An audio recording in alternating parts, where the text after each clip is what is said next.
¿Qué tal? ¿Cómo les va? Hoy saludamos al doctor Jorge Nessier, es el fiscal regional Santa Fe, bueno, más de una década, un poco más de una década en el Ministerio Público de la Acusación.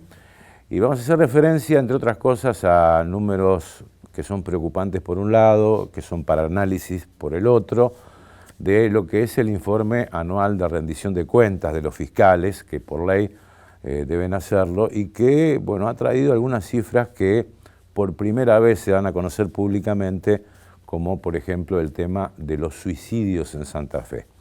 Pero está, bueno, los índices de esclarecimiento, qué pasa con la ley de microtráfico, varios temas que vamos a hablar con Jorge Nessier aquí en Perfiles.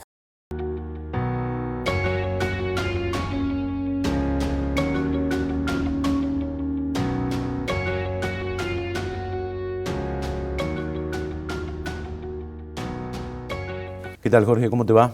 ¿Qué tal? Muy bien, muchas gracias por la invitación. Más de una década en el MPA, ¿no? Exacto. El primer grupo de fiscales asumimos fines del 2013 y principio de 2014 ya se puso en marcha el nuevo sistema de enjuiciamiento penal en la provincia. Claro. Bueno, días pasados, rendición de cuentas, que por ley es la rendición anual, ¿no? ¿Qué dato es el que más te llamó la atención de lo que pasó en el 2025? Bueno, nosotros tomamos conjuntamente con la fiscal general una decisión el año pasado, al empezar a ver inquietudes y preguntas al respecto, de cambiar un poco lo que fue la tónica respecto de la información vinculada a los hechos violentos, muertes violentas, producidas por una autodeterminación de las personas, es decir, los suicidios. Históricamente no habíamos brindado información al respecto porque entendíamos, conforme era la pauta general, que es un tema sobre el cual tratábamos de no hablar, un poco por preservar la identidad de las víctimas y fundamentalmente la dignidad, en el sentido de no visibilizar esos casos de tragedias personales, pero también porque estaba el criterio de que podía haber un efecto de imitación o algo por el estilo.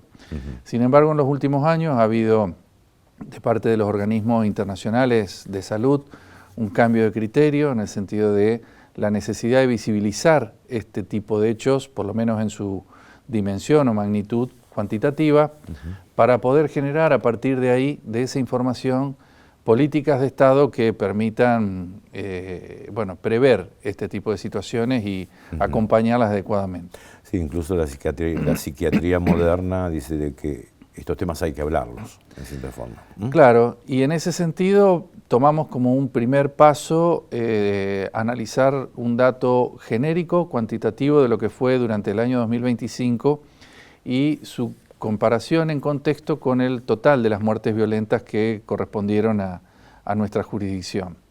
Y es así como advertimos que nos encontramos, como es sabido, en una bajante importante a partir de 2024, sostenida, aunque con una leve alza en el 2025 respecto de los homicidios dolosos, por así decirlo, que precisamente en los inicios del nuevo sistema habían sido un flagelo que nos colocaron en una tasa de homicidios prácticamente superior a todo el resto del país. Hoy esas tasas han descendido considerablemente y precisamente en la comparación vemos que los suicidios tienen hoy una incidencia en las muertes violentas que se producen de casi la mitad de los hechos, es decir, un 47-48%. O sea, de las muertes, tomando las muertes violentas, los homicidios, los suicidios son prácticamente la mitad de ese panorama del 100%. Exactamente. 47-48% son suicidios en Santa Fe. Sobre un total de 268 en los 7 departamentos que corresponden a nuestra jurisdicción y fundamentalmente la capital, que más incidencia poblacional tiene, nos encontramos con aproximadamente 260 muertes violentas, discriminadas, como decía, un 23%, 61 homicidios dolosos, 77 hechos de muertos en contextos de accidentes viales, que también es una cifra preocupante y que requerirá, o que ya viene requiriendo hace tiempo, trabajo desde el Estado en distintos aspectos, y un 47-48% de muertes producidas por hechos de suicidio. 126 hechos aproximadamente. Claro, me imagino que debe ser un trabajo muy arduo de la Fiscalía en la investigación porque hay que descartar que no fue un homicidio o que no hubo un tercer involucrado, ¿eh? Precisamente esa también fue una de las razones por las cuales se decidió visibilizar esto, porque es un trabajo que era prácticamente desconocido y que insume a los fiscales, y me consta por haberme desempeñado durante varios años como fiscal de homicidios, una tarea muy importante. En algunos casos hay suicidios que requieren una atención y un trabajo investigativo aún superior al de un homicidio. Claro. Porque precisamente, si bien obviamente el suicidio no es un delito, pero lo que tenemos que deslindar los fiscales es que en esa muerte no haya intervención de una tercera persona, ya sea como autor o como instigador de ese suicidio. De hecho, tuvimos en marzo de este año 2026 el primer juicio por jurado de este año, donde precisamente se trató de un femicidio ocurrido en la ciudad de San Justo, donde una mujer aparece muerta en un contexto que fenomenológicamente aparecía como un suicidio. Y sin embargo, una eficaz investigación de parte de los fiscales y una buena litigación también en el debate permitió esclarecer el hecho como un verdadero femicidio que había sido intentado poner, digamos, bajo una escena de suicidio. Claro. Si bien es un caso, bueno, en el cual ha recaído una prisión perpetua respecto de 2 hombres al respecto, está todavía en instancias recursivas, no me explayo al respecto, pero esto nos demuestra en qué medida la investigación de un suicidio resulta relevante. Sí, bueno, tal vez no es un tema del área estrictamente judicial, no analizar las causas, pero uno estima, de acuerdo a la información que tiene, que en muchos casos se asocia a un consumo problemático por lo que se encuentra en la casa, en el domicilio, en el lugar donde alguien pretende quitarse la vida o se quita la vida, ¿no? Sí, nosotros todavía no avanzamos, ya lo estamos haciendo, en lo que sería una información más precisa y desagregada respecto de rangos etarios, motivaciones, medios comisivos, geolocalización de estos hechos. Todavía no lo tenemos, esa información, más que este número genérico, pero precisamente es lo que también puede colaborar en futuras acciones estatales al respecto. Porque precisamente por lo que, y ahí sí me remito nuevamente a mi experiencia, las motivaciones son múltiples, ¿no? Claro. Bueno, y también la Fiscalía o la Justicia, en este caso, actúa cuando el hecho está consumado. Hay que Por supuesto, sí. En función de esto, ¿no? En cuanto a la cantidad de hechos, ¿cuál es el porcentaje de esclarecimiento que ha tenido la Fiscalía en Santa Fe? Bueno, se viene llevando un alza sostenida en el índice de esclarecimiento y hoy estamos en un índice verdaderamente satisfactorio, podríamos decir. Estamos superando el 70% los últimos años de esclarecimiento de los hechos de homicidio. Es una cifra dinámica porque por supuesto que estamos viendo los hechos del 2025, cuántos han sido esclarecidos, pero muchos indudablemente pueden serlo en lo sucesivo. En estos días incluso hubo la detención de 3 sujetos vinculados a un homicidio del año pasado, que hasta este momento aparecía como no resuelto. Más allá de que es una cifra, por supuesto, más que respetable, en un contexto general, tanto a nivel provincial como nacional, siempre uno no deja de tener el sabor amargo de un 30% que no ha logrado esclarecer y determinar quién ha sido el responsable. Pero indudablemente, bueno, es parte de la mecánica de estos hechos, en la medida en que avanzamos en aspectos de la investigación que han ido mejorando en la última década, no solo en la cobertura de recursos humanos, sino fundamentalmente también de recursos tecnológicos y científicos, se ha podido avanzar mucho en este índice de esclarecimiento. Se abordó el tema de, en este análisis de gestión, el balance de lo que es la ley de microtráfico o narcomenudeo. ¿Qué conclusión se puede sacar? Sí, nosotros ya pudimos realizar un informe comparativo entre los años 24 y 25, que son los dos en los cuales ya ha tenido vigencia esta ley de desfederalización parcial, es decir, donde se nos asignó a los fiscales provinciales competencia para investigar los hechos de microtráfico, es decir, la venta directa al consumidor. quedando todavía dentro de la jurisdicción federal el denominado narcotráfico, es decir, aquella comercialización a mayor escala. Los resultados entendemos que han sido satisfactorios. En el 2025 hubo aproximadamente 350 condenas respecto de esta materia en todo el contexto provincial, de las cuales 85 fueron de nuestra jurisdicción. También hay una nueva herramienta que brinda la ley provincial, que es la de inactivación de un local que ha sido destinado exclusivamente para microtráfico, lo que se llama el derribo de búnkers, donde una vivienda o un inmueble que ha sido destinado exclusivamente para esta finalidad y no tiene otro destino como el de residencia familiar, etcétera, puede ser derribado o inactivado. La inactivación se puede producir bloqueando todos sus accesos, precisamente como una señal hacia la comunidad de que ese lugar se terminó con esa finalidad. ¿Quién dispone el derribar un búnker? ¿Quién finalmente toma la decisión? Hoy por hoy, digamos, tiene que ser realizado con autorización judicial. Hay una audiencia precisa a instancias del Ministerio Público de la Acusación a través de las unidades fiscales correspondientes. Claro, te hacía esta pregunta porque en el paquete de leyes de reforma en la legislatura, el fiscal o el Ministerio Público Fiscal va a tener mayores potestades para ir contra un búnker. Según el proyecto, sí, que por supuesto deberá tener su sí, tratamiento legislativo, existe una posibilidad de que directamente los fiscales tomen la decisión en casos de cierta urgencia o inminencia de riesgos, y que no pueda perderse tiempo requiriendo la autorización judicial. Pero bueno, es un proyecto, veremos cómo avanza. ¿Te parece una pequeña pausa? Enseguida no. seguimos con Muchas Jorge gracias. Necier aquí.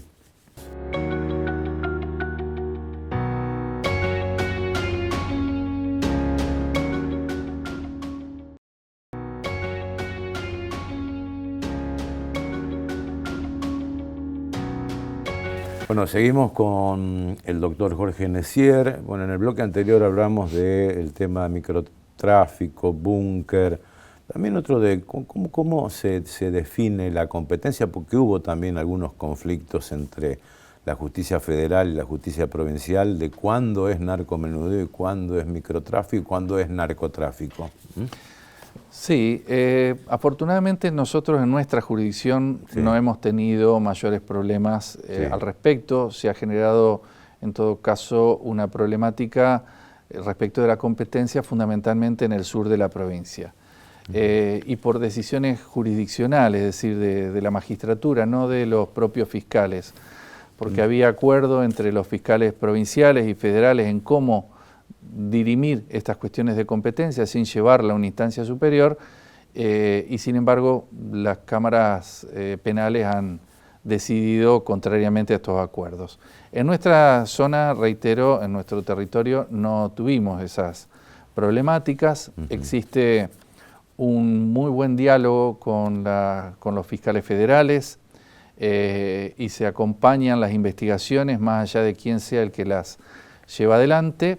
Lo importante es impulsar las medidas inmediatas que haya que llevar a cabo y luego, en todo caso, deslindar si se trata de una cuestión a mayor escala de la del narcomenudeo o microtráfico y derivarlo a la justicia federal.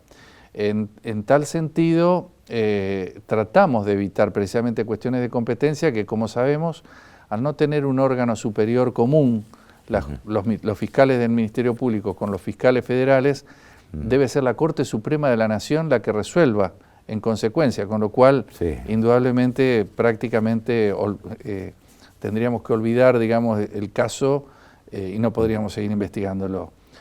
Sin embargo, se está llevando a cabo en ese sentido de una manera bastante armónica.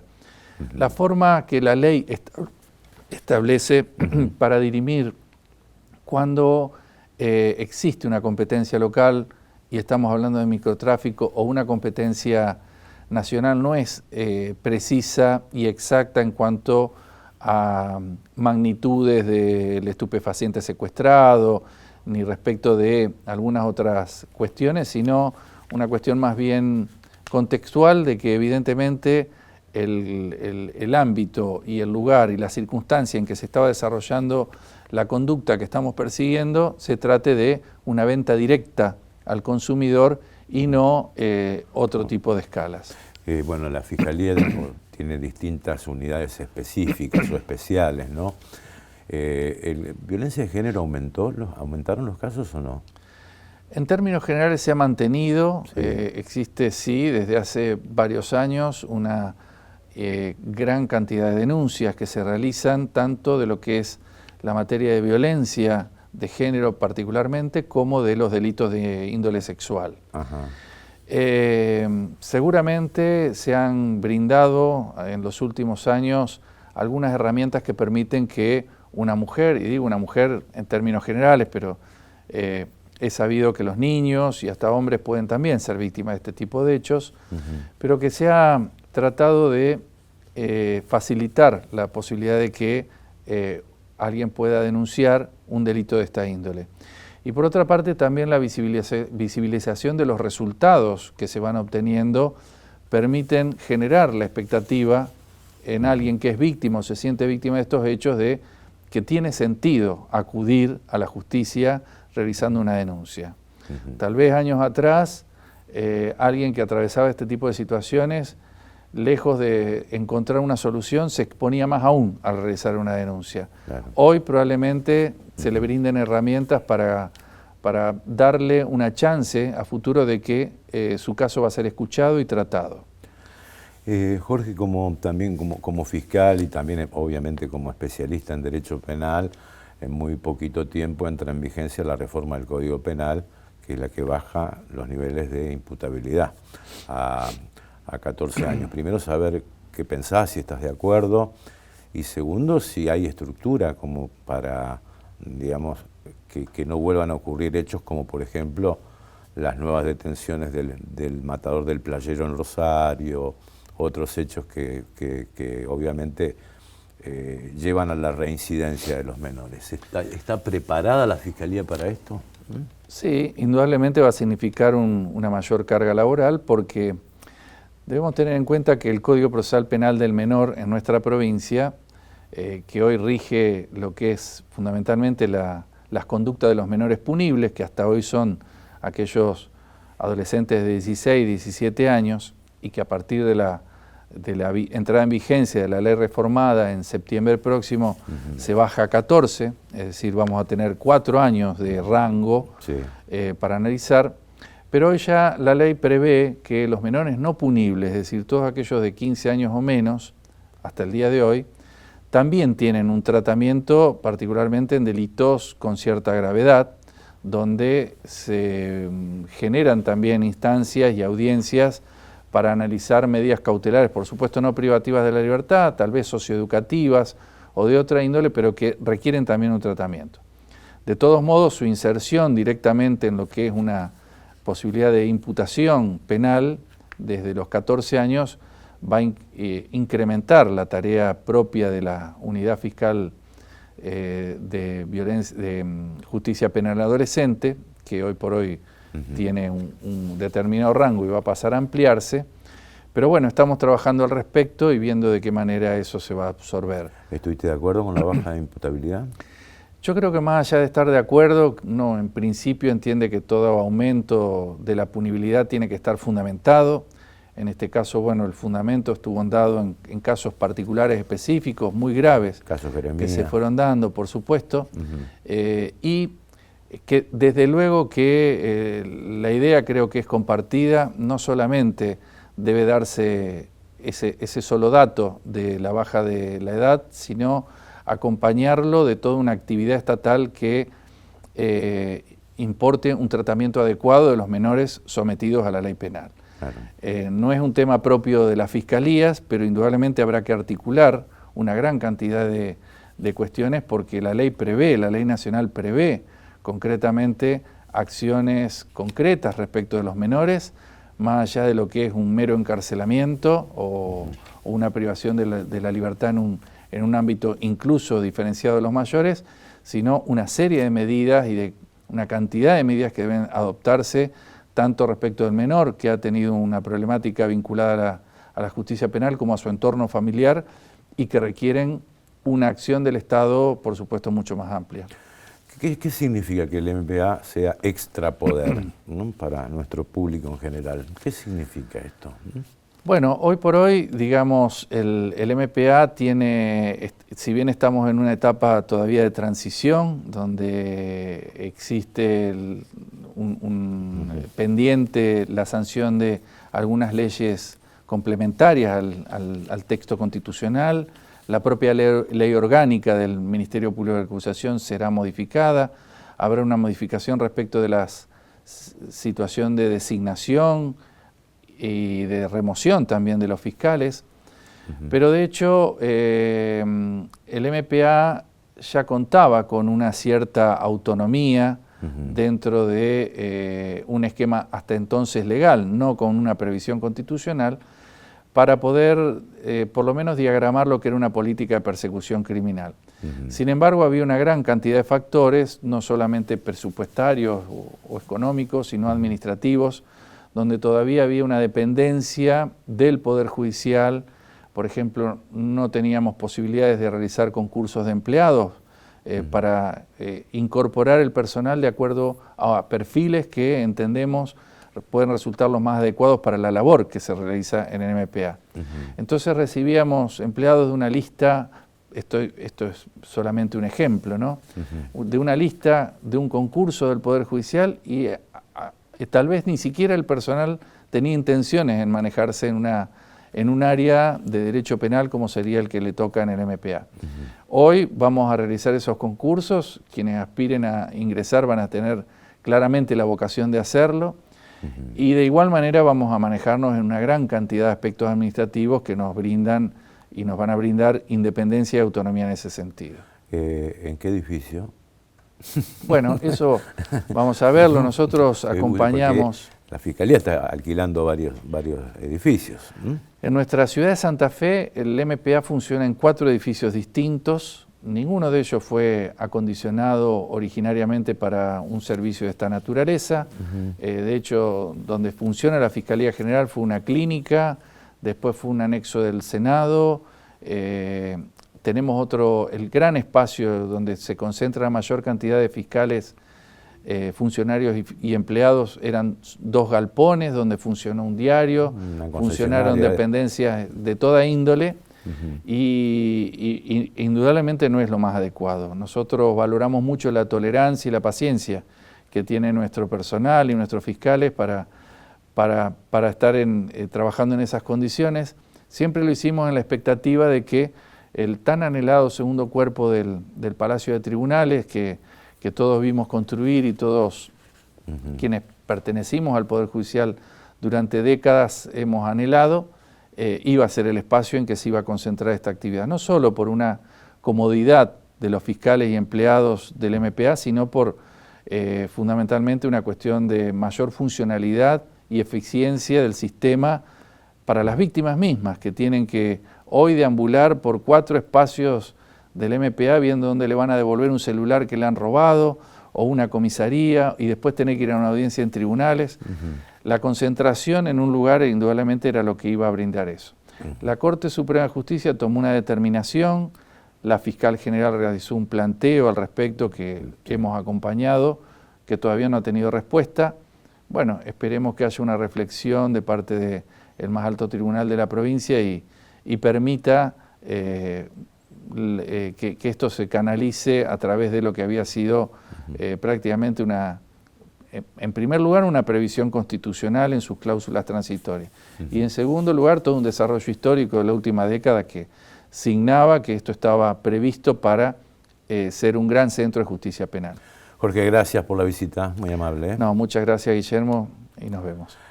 Jorge Necier pasó con nosotros, gracias Selene, gracias Jessy, gracias Pipo. Nos despedimos hasta nuestro próximo encuentro.